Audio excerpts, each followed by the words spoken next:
Il y a eu des jours où je me suis sentie seule, même entourée. D'un jour où je regardais les gens dans la rue, et je me demandais mais où sont passés les regards vrais, les sourires spontanés. On dirait que tout le monde court, mais personne ne sait exactement vers quoi. On passe les uns à côté des autres comme des fantômes pressés, des âmes en veille. Et moi aussi, pendant longtemps, j'ai été comme ça. J'ai appris à me fondre dans le décor, à sourire quand je saignais en dedans, à faire semblant d'être forte quand j'étais juste fatiguée de tenir. Mais il y a un moment, un point de bascule, où on ne peut plus tricher, où on sent qu'il faut choisir continuer à se déconnecter ou revenir, à soi, aux autres, à la vie. Et ce choix-là, je l'ai fait, lentement, pas parce que j'étais prête, mais parce que je n'en pouvais plus de me perdre. Alors aujourd'hui, je n'ai plus envie de faire semblant. Je n'ai plus envie de marcher dans un monde où chacun est une île. Je veux incarner ce que j'aimerais voir autour de moi.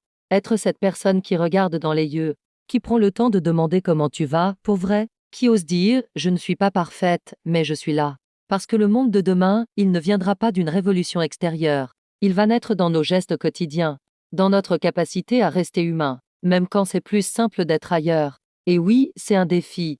Mais chaque fois que je choisis la présence au lieu de la fuite, l'authenticité au lieu du masque, je sens que je sème quelque chose de précieux.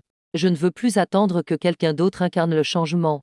Je veux être cette graine, même petite, même imparfaite, mais vivante. Et toi, est-ce que tu ressens cet appel, toi aussi?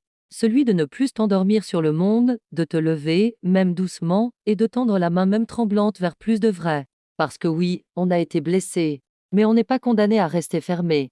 On peut choisir l'ouverture, la lente guérison, et reconstruire, ensemble.